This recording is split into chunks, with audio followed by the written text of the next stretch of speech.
Next on Binge with Baldrick. Tick tock. Take control of your weight with one decision and one clock.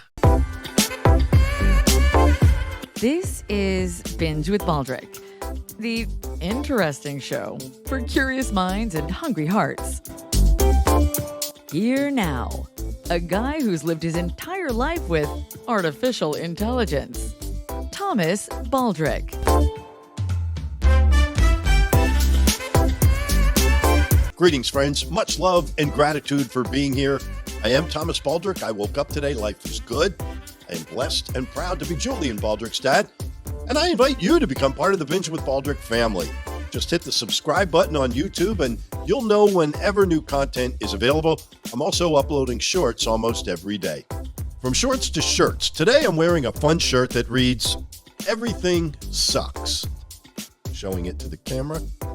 And I thought it was fitting because that's how a whole lot of people think about their current weight and the thoughts of getting to their ideal weight. Don't give up. Don't you dare give up, especially because of what is coming at you here. You know, hope is free, and I have biggie-sized this portion of hope for you. This episode could change your life, but only if you refuse to quit on yourself and by pretending you are quitting on me. So let's get after it, huh? Here we are, mid-February 2026 already. Holy hole in a donut, Batman. How's that new year weight loss resolution working out for you? Research shows 80 or 90% of weight loss plans have already failed by now. So tell me, when is now not a good time to try again? When is now not a good time to finally get healthy and feel good in your body? I don't give a shit taki mushroom how many times or how many ways you failed to lose weight and keep it off. That's the past. That's not this, and that's not now. So, do you want to hear what I've been doing successfully and easily for 4 years? I hope so. I know. Relax, breathe. Tell fear to shut up for just a moment, because right here, right now, I'm going to take you through intermittent fasting and my positive experience with it.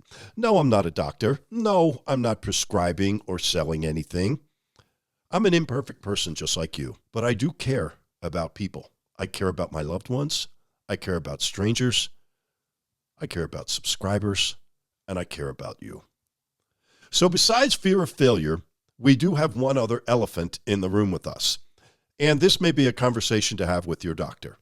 Yes, you can easily buy GLP-1 receptor agonists. These are drugs to manage type 2 diabetes and help people to lose weight. I'm talking prescription medication, drugs such as Ozempic or Wegovy. But no, once you start one of these drugs, you become married to it. Surely you've heard there is a real financial cost. What isn't known for sure yet is the cost on your physical body. Long-term side effects could be thyroid tumors, vision issues, muscle and bone loss, and more. Meantime, I'm going to focus on sharing an alternative from which I get great results. With intermittent fasting, there is no financial commitment or serious side effects. For me, there is peace of mind, pride in myself, and power. You see, I didn't give away my power to some pharmaceutical drug to manage my weight because I couldn't or wouldn't rise up to my own scale-down challenge. Plus, I don't worry about what could be happening to me on the drug or what will happen if or when I stop taking it. With intermittent fasting, I maintain all the power. I keep it all. I am in control of my body, my brain, my weight, my health, and my life. And that feels good. That feels great. So what exactly is intermittent fasting? It is simply an eating plan or eating pattern. This is mostly done effectively on a daily or weekly basis. For instance, I eat every day between 12 noon and 8 p.m. Other people do 5 days of eating within a 12-hour period and say 2 days of eating much less. Maybe on those 2 days they have one meal of 500 or 600 total calories, and that's it. I'd rather be consistent and do it daily. Regardless, intermittent fasting is quite different than dieting. Diets focus on the what and the how, what you eat and how much you eat. This almost guarantees serious challenges. For instance, many dieters feel like they not only need to eat salads, but they have to pretend they love them and that a salad satisfies their cravings. Or dieters feel like they need to become a human calculator counting calories all day long. Good luck with those hurdles. Whereas with intermittent fasting, it makes use of your and mine, our most precious commodity, our time. Have you ever heard of spend your time wisely? You do exactly that with intermittent fasting. There are only 2 times to know: when you eat and when you don't eat. That is all. If you do what I do, you will give your body enough time between when you eat and when you don't. And in turn, your body rewards you by burning fat. If you focus on what you're losing by trying intermittent fasting, you're missing the point. You're also missing what very well could be your best and easiest opportunity to lose weight, lose inches, and keep them off. So hold off on the negativity. In reality, I feel like I'm showing you a window here to escape how your current body is, how you feel about it, and how you feel inside your body. But if you dwell on the past or your fear of failure in the moment, you might see a brick wall instead of the window. But don't worry. We can take a sledgehammer to that wall, and we will quickly here. Again, if you don't quit on yourself, you are worth it. You're worth my time, and you're worth yours. I think of intermittent fasting this way. It's literally like having my cake and eating it too. If I want cake, I eat cake. If I want pizza, and I do, I eat it. And even better, I enjoy it. No guilt, no shame. Now, I certainly don't abuse it. Instead, I have gratitude. And if you know anything about the Binge with Baldrick podcast, gratitude is important to me. And I have respect for the freedom that the intermittent fasting lifestyle gives me. So here's how it works. Intermittent fasting works by a process known as metabolic switching. Simply put, by you increasing or extending the amount of time between when you eat and when you don't eat, you empower your body to use all of its glucose or its stored blood sugar as fuel. This causes your body to create ketones, which begin burning your fat as its main fuel source. This is that great metabolic state known as ketosis. Isn't it cool that this is so easy to understand? But if you're still not sure, here's an analogy for you. You've heard of hybrid automobiles, right? They get much better gas mileage by adding electric motors to a standard internal combustion engine. And once you click into electric mode, your car uses much less fuel. We all want to drive a car for miles and miles without burning fuel, right? Intermittent fasting isn't the same. It's the opposite. Instead of electric motors, it uses time to greatly improve your body's fuel efficiency. When you kick into extended not eating mode, you empower your body's engine to switch over to getting its fuel by burning fat. So instead of less trips to the gas pump, you're making less trips to the kitchen, and you're cruising around life carrying less fat and less weight. How's that for mileage? Now, for total clarity, we could also use the word calories instead of the word eat, because when you are intermittent fasting, you're not doing Starbucks high-calorie or high-sugar drinks on your way to work in the morning. You're not doing them outside of your designated time to eat or consume calories. And you aren't making fruit smoothies or throwing back protein drinks. But you can drink all the zero-calorie things you want. So stay with me now, and let me give you an honest first-hand perspective through my personal journey of intermittent fasting. April 2022, I went to my doctor, Teresa Ramsey, for my annual physical. She and her team at the Revitalized Functional Medicine Clinic in Paradise Valley, Arizona, are just fantastic. Whenever I am there, it is all hugs and smiles and laughs. And in what would prove to be a life-changing physical for me, I vividly recall how it went. Dr. Ramsey said to me, "Thomas, 195 pounds? What's going on?" Without hesitation, I replied, "Well, that's easy. I picked the wrong day to wear 20-pound jeans to your office." We had a good laugh. Next, I admitted it must be that as a solo dad, I created an unhealthy habit of stress eating at night after my kiddo went to bed. Talk about binge with Baldrick, right? The doctor mentioned Ozempic as an option to lose weight and told me many of her patients were using the drug for weight loss and they were seeing results. But I immediately told her, no, thank you. I didn't pay anyone to do all that stress eating for me, and I'm not paying for a drug to solve the problems I created. I need to be a great role model for my son, and that is done by example. I can't teach or preach accountability if I don't live it myself.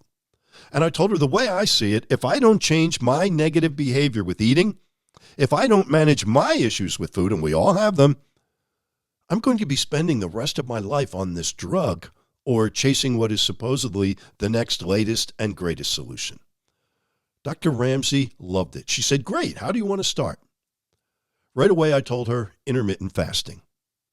I tried it briefly before, but life and out-of-town travel got in the way. So we talked about strategies such as fasting gradually. For instance, she said, you could start by eating in a 12-hour window each day, then getting comfortable with that and cutting it to 10 hours, and then do the same and cut it to eating 8 hours a day. I said to her, no need, I'm fully committed. And since it's late afternoon, I'll start tomorrow. I made her shake my hand to seal the deal. We agreed on a target weight, she said it actually, of 175 pounds by the next year's physical. I felt so grateful and confident and excited because when I give my word, it's done. So by getting her to shake hands and me promising, I knew I couldn't quit on her, let alone quit on myself. It was as powerful a bond as it was beautiful. So the first week of intermittent fasting, I lost 10 pounds. I was already down to 185 in 7 days. Damn, I thought, I'm going to hit my year-long goal in the first 2 weeks. Not so fast, Usain Baldrick. The next 5 pounds took 3 weeks to lose. The final 5 pounds took another 2 months. Still, instead of needing a year, I lost those unwelcome 20 pounds in 11 weeks. Admittedly, I didn't know what I was getting into. I didn't know if it would take the full year. I certainly didn't think it would take under 3 months. And what's important to point out, honestly, with intermittent fasting, I wasn't grouchy like on a diet. I was happy. I felt empowered, not deprived, and watching the weight and the fat drop gave me even more motivation. I shrunk 4 inches around my belly, quickly going from a 36 waist, which I hated, back to a 32 in less than 2 months. Here is how I began intermittent fasting. After leaving that annual physical, I thought about my daily life with my son. I decided I would eat between 12 noon and 8 p.m. I've never had a cup of coffee, and I wasn't much of a breakfast guy.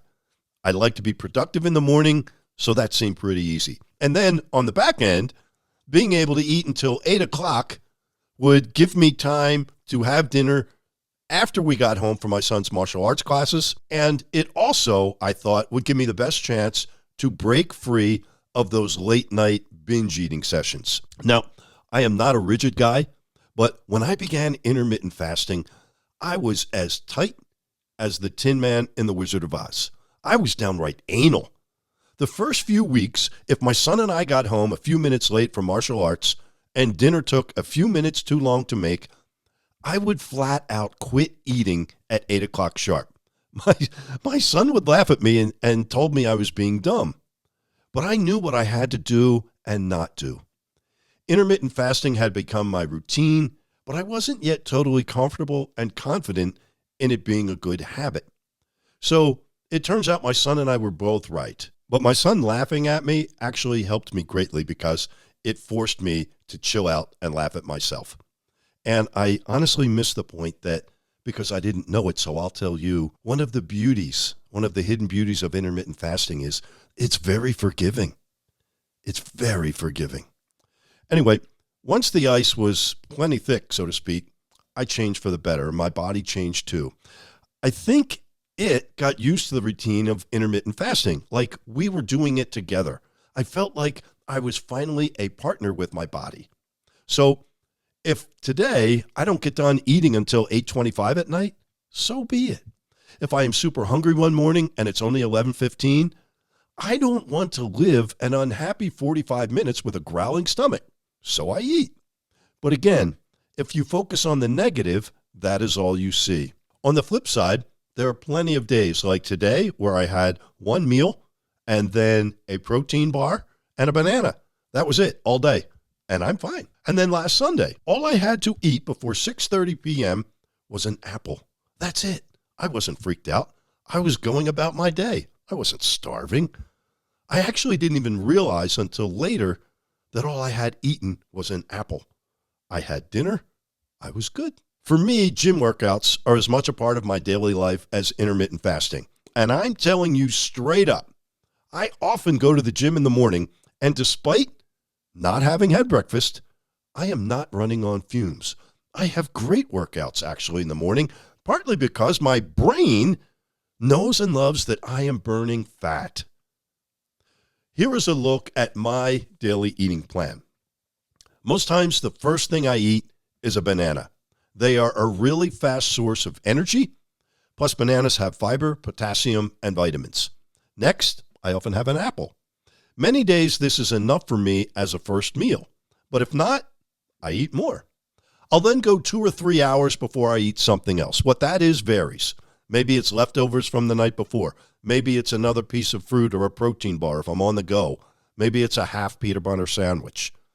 Around 5 o'clock, I'll usually get a good amount of protein in me if I am going to the gym, preferably a high protein, low fat, and low sugar protein bar. And yes, I will raise my hand. I am in a relationship with C4 energy drinks. Finally, I have a big dinner between 7:30 and 8 p.m. This satisfies both my body and my mind. Honestly and genuinely, I am amazed at not being tempted to eat late at night. It simply doesn't happen anymore. Tips from Thomas. Here are some of my favorite fat-free nuggets for you. My keys to success in embracing and chasing ketosis. If you look only to your left in life, you don't see what is on your right. And with intermittent fasting, if you only look at what you cannot do or when, you again miss all that is right for you. Do not, my friend, do not underestimate yourself. Just don't do it. It's wrong, and it's not being fair or nice to yourself. You absolutely can do intermittent fasting and love it like I do. Is there an adjustment period? Of course. But it could be quick. But the weight loss and the fat loss does show you results quickly. The proof is in the pudding, and guess what? You're allowed to enjoy the pudding. Another tip, fear of the unknown is a bitch. That's the real problem. Creating a healthier lifestyle makes sense, you know this. But change is the fear factor. That is what's scary. Otherwise, we would all make positive changes all the time and do so easily and effortlessly, right? Another point, one size doesn't fit all. I'm living proof you can customize intermittent fasting regardless of your reasons why. Drink a lot. I still don't drink enough water, but if you always have a drink handy, you give your brain and body something, and you give yourself the feeling of adding something that isn't calories. Intermittent fasting makes it easy to have a rewards plan, something you can give to yourself. If you want to have pizza on Mondays, you can. You want that bag of buttered popcorn with a movie or that occasional decadent ice cream sundae? You have it. Remember, when is driving your eating plan, not what or how much. It is important to remember with intermittent fasting, you don't feel handcuffed by what you can or cannot eat. There is no dire craving. There is no urge or temptation to feast on that forbidden fruit.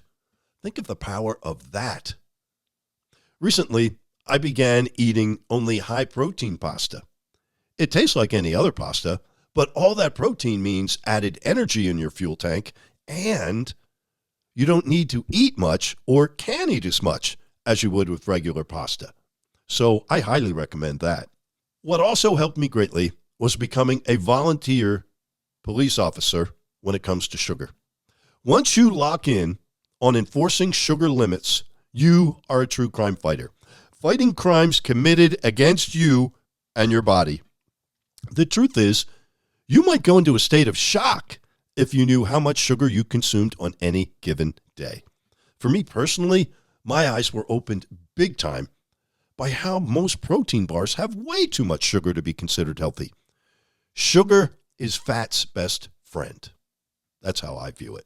Remember, some fat is good for your body. Obviously, that doesn't justify lugging around a big gut or a big butt. The real danger is the fat you don't see in the mirror. And I'm talking about hidden visceral fat. Again, some of this is good, but it becomes dangerous when you have so much visceral fat that it wraps itself around your internal organs.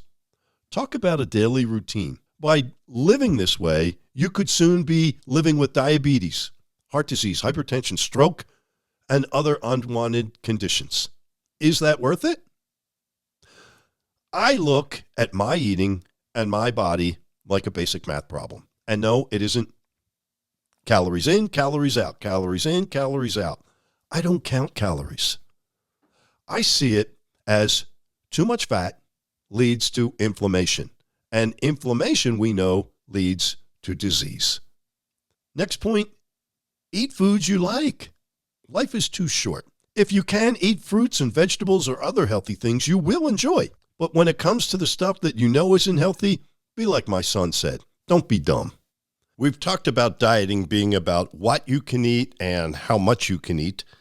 And we've talked about intermittent fasting being about when you can eat and how I think that is the better, easier way to go. Whichever way you choose to lose weight, you have two other aces in the hole I suggest strongly you recognize and play. One of those is your why. Why do you want to lose weight and be healthier?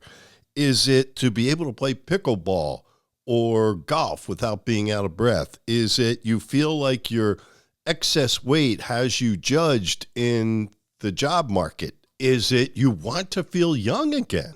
Now, if it's a who, maybe you are that who. Maybe it's your partner. Maybe it's that special person that you want to feel better about being enough or able to attract. Maybe it's playing with your kids. Maybe it's playing with your grandkids. Why you want to lose weight, who you want to lose weight for, whatever they are, hold them near and dear because they will help you in intermittent fasting. I have never looked back with intermittent fasting. Not once have I thought of quitting. Not once have I regretted it roughly 4 years later. And what I said earlier is worth repeating. I don't give a shit, Taki Mushroom, how many times or how many ways you failed to lose weight and keep it off. And I hope you won't let that fear of failure stop you from missing out on what's here now. What's here now is you are being introduced to the powers of intermittent fasting by someone who has done it and someone who has succeeded with it. Like life itself, my process of intermittent fasting has evolved. Yet the results are still rocking. 4 years later, I'm still at 32 waist. I'm still 175 pounds. And that seems to be my body's choice, more so than mine, that weight. And I'll also repeat the question. When is now not a good time to do something awesome for yourself? Come to think of it, when is now not a good time to subscribe to Binge with Baldrick and make it part of your happy and healthy new lifestyle? All you have to do is hit the subscribe button on YouTube or wherever you get podcasts. I would friggin' love it if we had a subscriber community where we all supported one another on this journey. In closing, as my homie from Philly, Ben Franklin, said, you may delay, but time will not. So why not use your precious time in a truly precious way when it comes to eating and not eating? And speaking of Philadelphia, go Birds.